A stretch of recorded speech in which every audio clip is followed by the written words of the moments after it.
You're listening to the GDPR Weekly Show with your host, Keith Budden.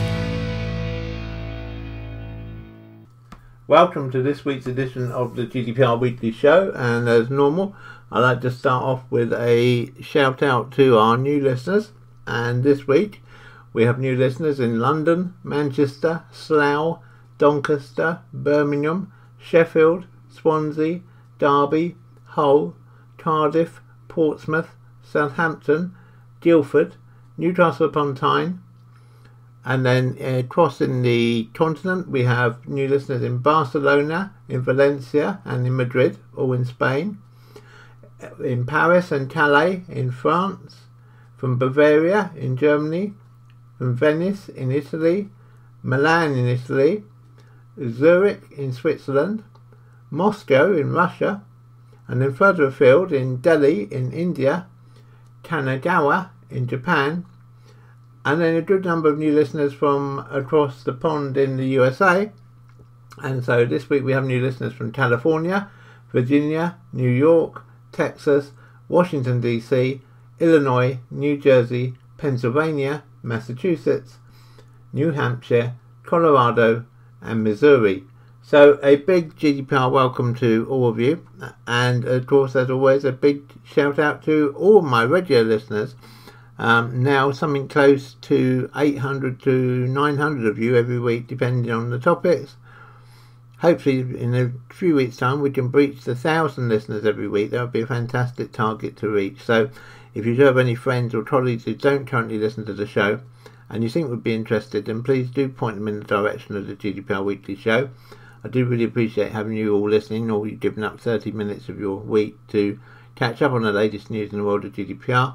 And as always, if you have any queries or any questions or any suggestions for items for future articles, or indeed people you might want me to interview in future episodes, then please do send me an email to podcasts@ensurety.co.uk. That's ensurety.co.uk.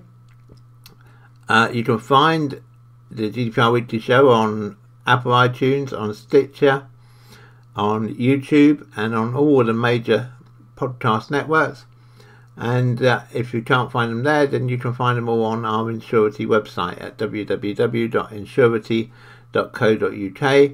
That's ensurety.co.uk, and just go to the podcast page, and there you'll find all of our podcasts right back to the first one, and also details of how to contact us to give feedback on the podcast. I do really appreciate your feedback. I do read every piece of feedback that we get. I don't unfortunately have time to reply to all of them, but I will make sure that I action them, and where I can I will get back to you. And really that's it for now. Just look forward to this week's episode of the GDPR Weekly Show, and in a few moments I'll be telling you what we've got coming up for you this week. Check us out on Facebook. So coming up in this week's episode of the GDPR Weekly Show, we have some extracts from an article written for the Washington Post by Mark Zuckerberg of Facebook, and some interesting observations that he has on data privacy and GDPR.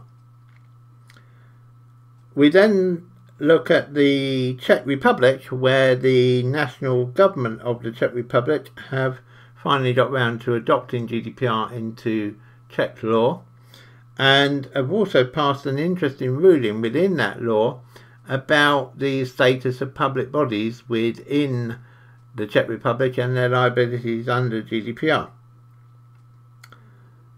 We then have an article looking at the Dutch ICO, who have just this week issued a penalty schedule, so showing for companies based on turnover what they can actually realistically expect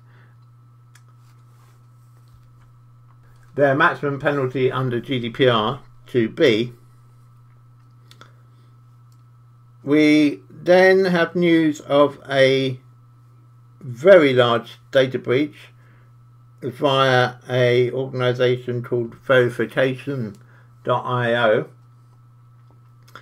And finally, for this week, we look at an ongoing legal battle between Bisnode and the Polish ICO over the handling of records under GDPR where there is no email address or telephone number, there is only a postal address, and how GDPR should be interpreted to apply to that, and also what can happen if you have a breach.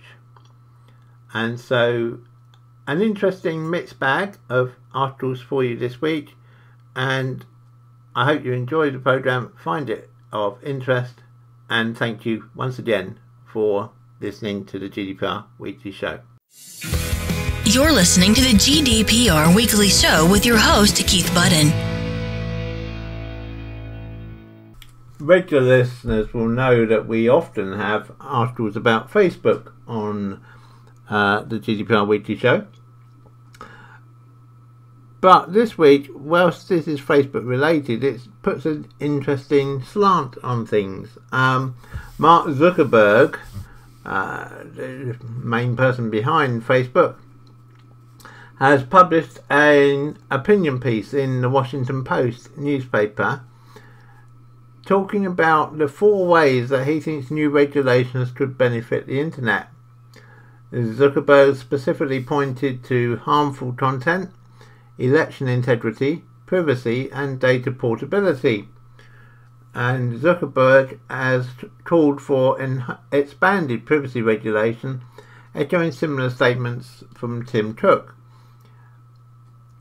Zuckerberg says that he agrees with the calls for bringing the US frameworks similar to the rules in GDPR, the General Data Protection Regulation. He explains that such regulation should empower the users to choose what happens with their data. Quote, effective privacy and data protection needs a globally harmonised framework. People around the world have called for comprehensive privacy regulation in line with the European Union's General Data Protection Regulation, and I agree. I believe it would be good for the internet if more countries adopted regulations such as GDPR as a common framework. New privacy regulation in the United States and around the world should build on the protection that GDPR provides. It should protect your right to choose how your information is used, while enabling companies to use information for safety purposes and to provide services. Zuckerberg also noted that a global framework would make it easier to manage universal regulation, as opposed to having guidelines that vary country to country or even state to state. He said, I also believe in a common global framework, rather than regulation that varies significantly by country and state, will ensure that the internet does not get fractured, entrepreneurs can build products that serve everyone, and everyone gets the same protection. He went on to say, I believe Facebook has a responsibility to help address these issues, and I'm looking forward to discussing them with lawmakers around the world. We've built advanced systems for finding harmful content, stopping election interference and making ads more transparent, but people shouldn't have to rely on individual companies addressing these issues by themselves. So, interesting there to note perhaps a more positive reception to GDPR now from Zuckerberg at Facebook. Obviously words are easy, actions are more difficult, so we wait to see whether he does actually put these words into action. But hopefully, perhaps it will mean that we don't need to mention Facebook quite so regularly on the GDPR Weekly Show, but we wait and see. And as we get any updates, we will bring them to you in future episodes of the GDPR Weekly Show. You're listening to the GDPR Weekly Show with your host, Keith Budden.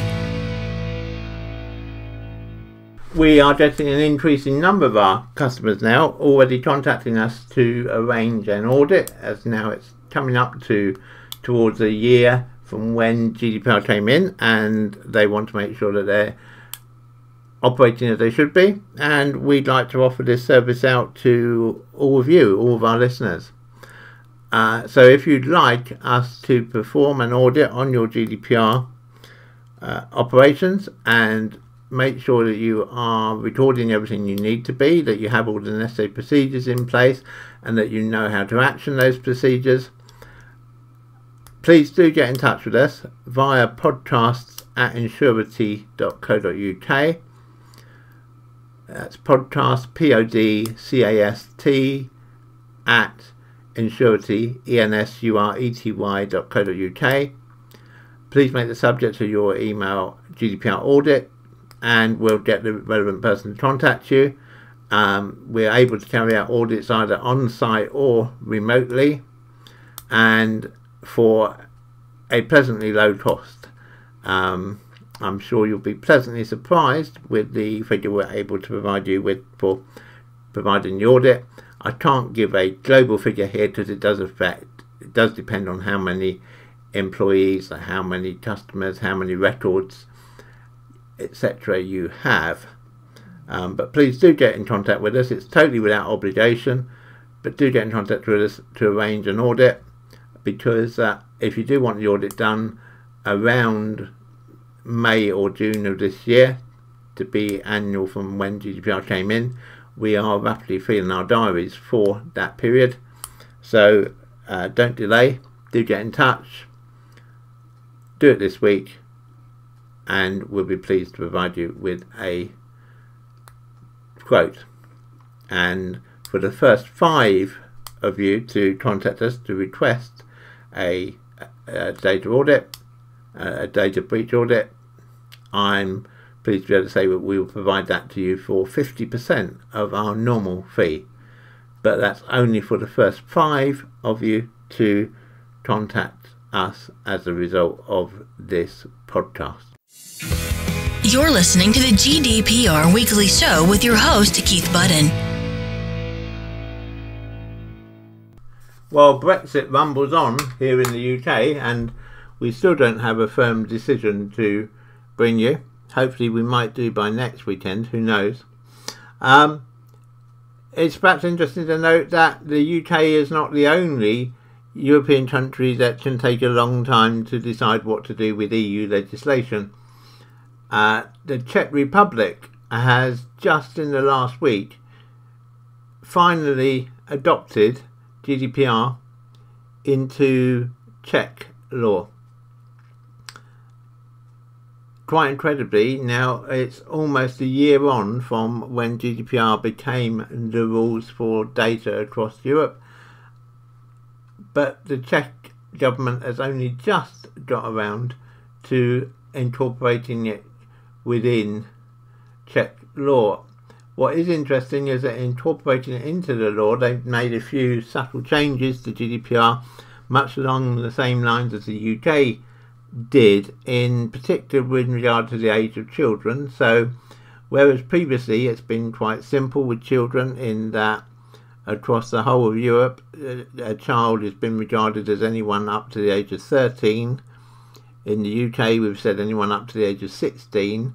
Well, now the Czech Republic has muddied those waters slightly more by saying that a child is anyone under 15 years of age. So that might need some changes to people who have social media, particularly across a wide range of countries. If you're targeting the Czech Republic, you need to check whether a child is under the age of 15 rather than 16.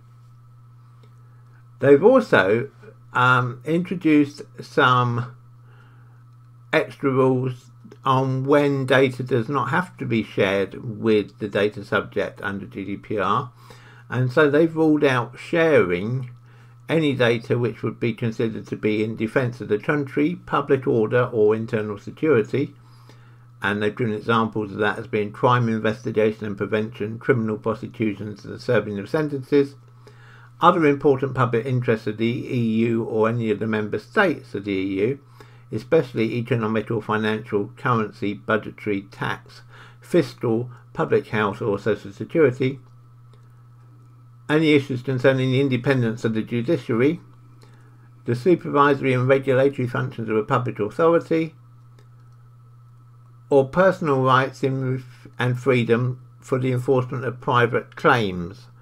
So in other words, they're saying that for civil action, that data does not have to be released under GDPR in the Czech Republic. But one of the other things which they've done, which I wonder whether other countries now wish maybe they had, and we might see this changing, I guess, to be reflected in other countries, is the Czech Republic have chosen to fully exempt all of its public authorities and public bodies from any penalties under GDPR. So they're saying that the public bodies are still expected to comply with GDPR, but they won't receive a financial penalty if they don't, which I think is quite an interesting interpretation of the law, and we wait to see whether any other European states choose to follow suit. And I guess we could also look to see whether someone looks to bring forward an amendment to the UK Data Protection Act 2018 once Brexit finally takes effect, to maybe have the same effect and maybe escape our public bodies from penalties under GDPR as well. Just a possibility, I don't know. I'm not in the position of power, but I thought it was worth floating the idea out there now that it's been written into the law in the Czech Republic. Check us out on Facebook. Just a reminder that as well as the podcast, we now have our own Facebook group. Please do pop along and see us there at https://www.facebook.com/groups/GDPR Weekly Show. That's always one word, GDPR Weekly Show. And do please come and join the group and follow the discussions that are going on. You're listening to the GDPR Weekly Show with your host, Keith Budden. In another change to GDPR across Europe, the Dutch Data Protection Authority has released details of a proposed GDPR fining schedule.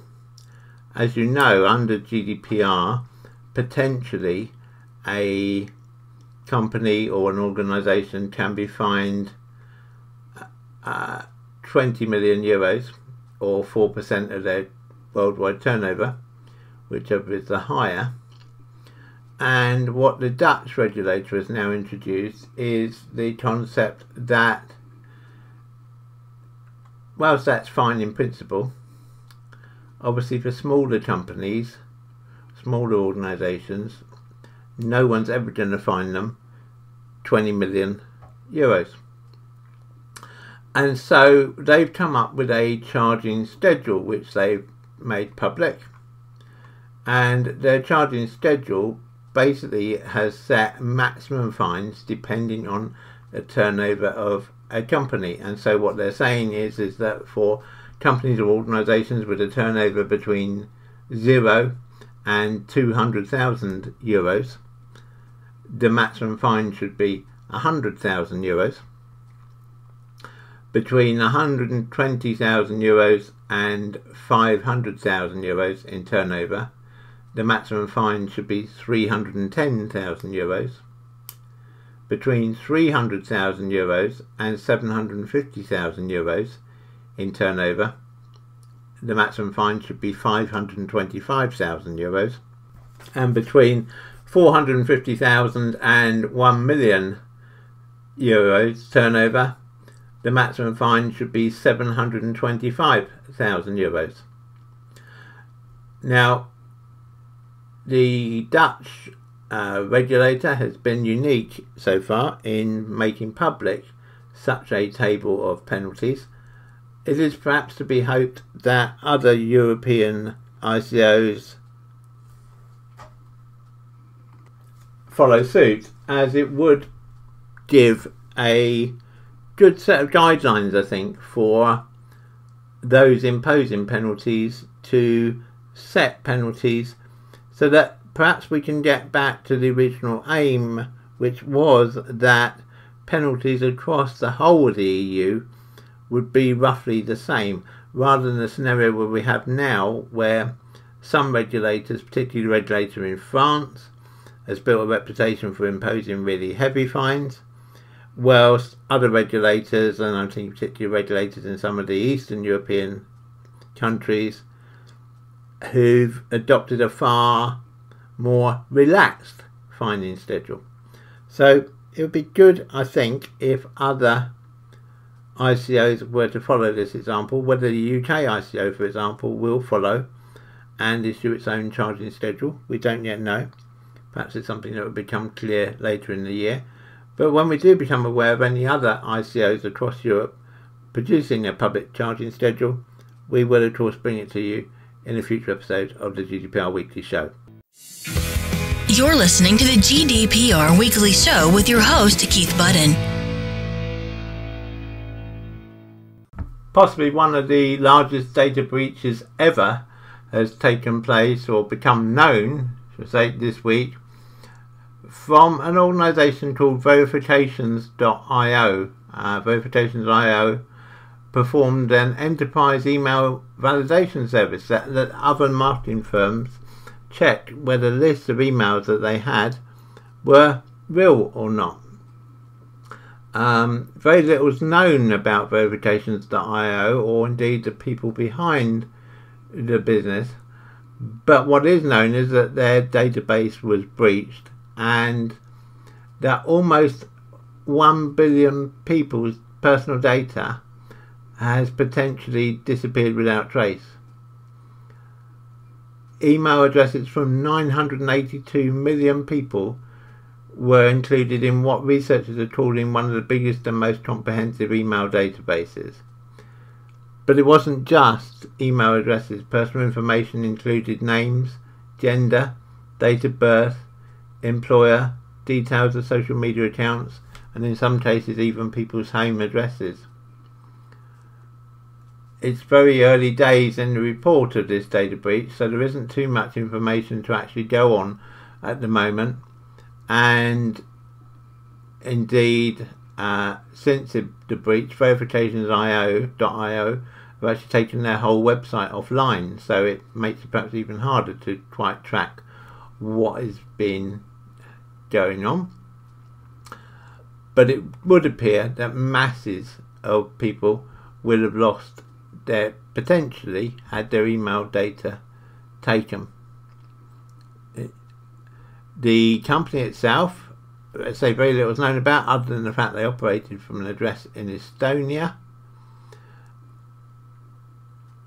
and we have tried without success to make contact with people involved with the company, and we would hope to be able to have some more news on this for you next week, but there's a very early heads up, but potentially looks like it could affect, well, as we say, hundreds of millions of people, so it would be a big surprise if there aren't people within the EU and indeed people within the UK there that have been affected through this breach with Verifications.io. But as soon as we know more, and as I hopefully in next week's episode of the GDPR Weekly Show, we will of course bring more details to you. You're listening to the GDPR Weekly Show with your host, Keith Budden.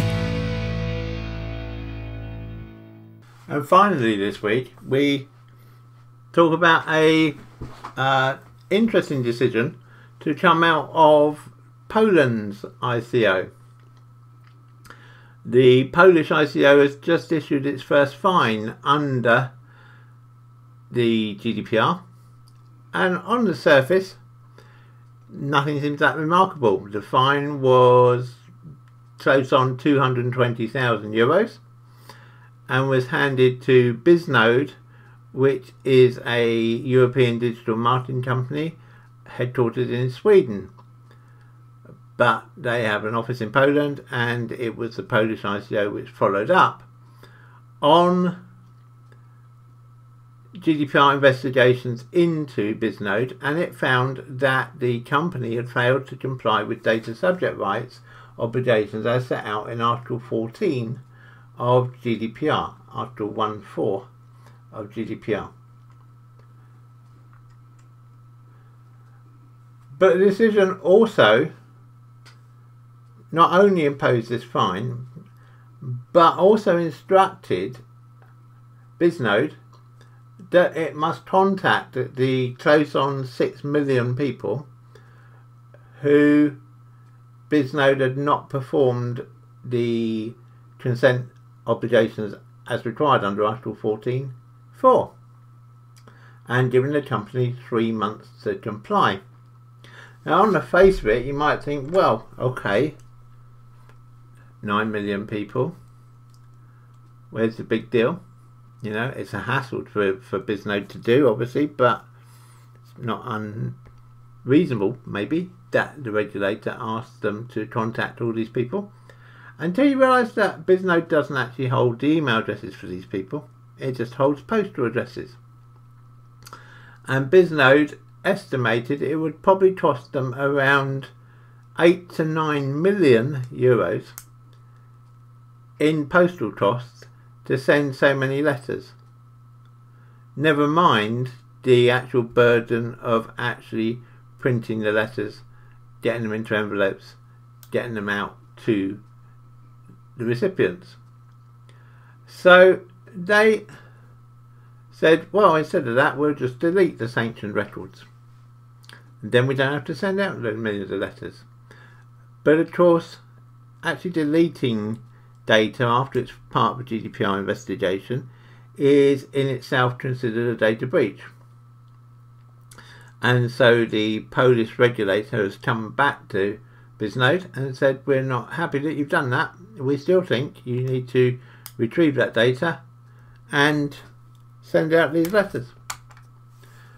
And Bisnode, not surprisingly, have decided to appeal, and they are reportedly willing to fight it all the way up to the European Court of Justice if they need to.